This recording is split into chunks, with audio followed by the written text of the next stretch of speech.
کہ اس نے کہا تھا ہم ایسے سخت آرٹیکل لکھوا کے چھپواتے تھے کہ جو کہ ہم روس کو کمیونسٹ کہہ رہا ہم آئیں گے، ہم ان کی عورتوں کو بھی اجتماعی بیویاں بنا لیں گے، ہم سرمایہ داروں کو قتل کر دیں گے، ہم یہ کر دیں گے انقلاب۔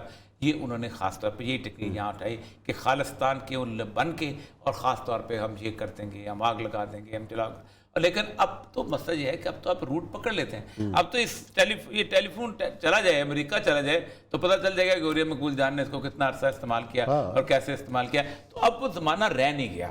یہ جو 50,000 سائٹس پکڑی گئی تھیں، آپ خود سوچیں کہ پوری یورپ پر، لیکن اصل مسئلہ یہ نہیں، اصل مسئلہ یہ کہ اتنی بڑی فراڈولنٹ کنٹری کو آج بھی عزت اس لیے دی جاتی ہے کہ مال خرید ہے، مال خریدتا ہے یہ ہے۔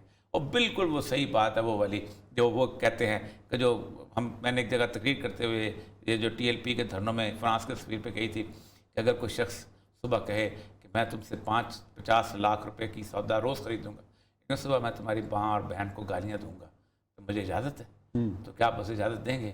کچھ لوگ دیں گے، کہیں گے یار میرے کان میں گالی دے دینا، لوگ نہ سنیں۔ کچھ کہیں گے یار تھوڑا سا دے دو، کچھ کہیں گے دے دو تو کہیں گے یار یہ پاگل ہے، میں اس کو کیا کہوں، یہ تو کارٹون بناتا رہتا ہے۔ تو اقبال نے ایک فکر کہا تھا حمیت نام تھا جس کا گئی تیمور کے گھر سے۔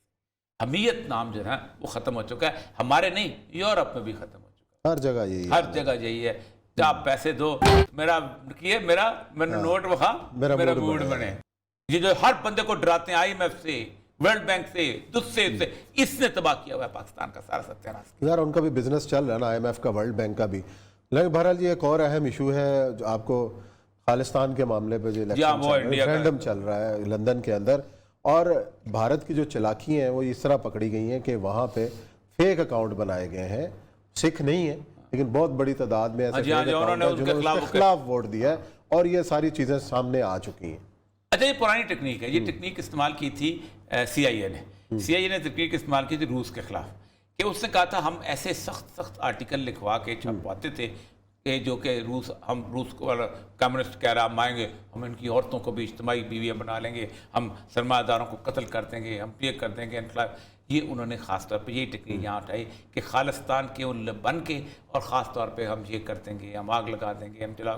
لیکن اب تو مسئلہ یہ ہے کہ اب تو آپ روٹ پکڑ لیتے ہیں۔ اب تو یہ ٹیلی فون چلا جائے، امریکہ چلا جائے تو پتہ چل جائے گا کہ غوریہ مقبول جان نے اس کو کتنا عرصہ استعمال کیا اور کیسے استعمال کیا۔ تو اب وہ زمانہ رہ نہیں گیا۔ یہ جو 50,000 سائٹس پکڑی گئی تھیں، آپ خود سوچیں کہ پوری یورپ پر، لیکن اصل مسئلہ یہ نہیں، اصل مسئلہ یہ کہ اتنی بڑی فراڈولنٹ کنٹری کو آج بھی عزت اس لیے دی جاتی ہے کہ مال ہے، مال خریدتا ہے یہ ہے۔ اور بالکل وہ صحیح بات ہے وہ والی جو وہ کہتے ہیں کہ جو میں نے ایک جگہ تقریر کرتے ہوئے یہ جو TLP کے دھرنوں میں فرانس کے تصویر پہ کہی تھی کہ اگر کوئی شخص صبح کہے کہ میں تم سے 50 لاکھ روپے کی سودا روز خریدوں گا، لیکن صبح میں تمہاری ماں اور بہن کو گالیاں دوں گا، تو مجھے اجازت ہے؟ تو کیا آپ اسے اجازت دیں گے؟ کچھ لوگ دیں گے، کہیں گے یار میرے کان میں گالی دے دینا، لوگ نہ سنیں۔ کچھ کہیں گے یار تھوڑا سا دے دو، کچھ کہیں گے دے دو تو کہیں گے یار یہ پاگل ہے، میں اس کو کیا کہوں، یہ تو کارٹون بناتا رہتا ہے۔ تو اقبال نے ایک فکر کہا تھا حمیت نام تھا جس کا گئی تیمور کے گھر سے۔ حمیت نام جو ہے وہ ختم ہو چکا ہے، ہمارے نہیں یورپ میں بھی ختم ہو چکا ہے، ہر جگہ یہی ہے، ہر جگہ یہی ہے۔ آپ پیسے دو، میرا نوٹ وہاں میرا موڈ بنے۔ چلو جی، بہرحال ہمارا تو ٹائم ختم ہو گیا پروگرام کا۔ انشاءاللہ پیر والے دن پھر آپ کی خدمت میں حاضر ہوں گے۔ اپنا خیال رکھیے گا۔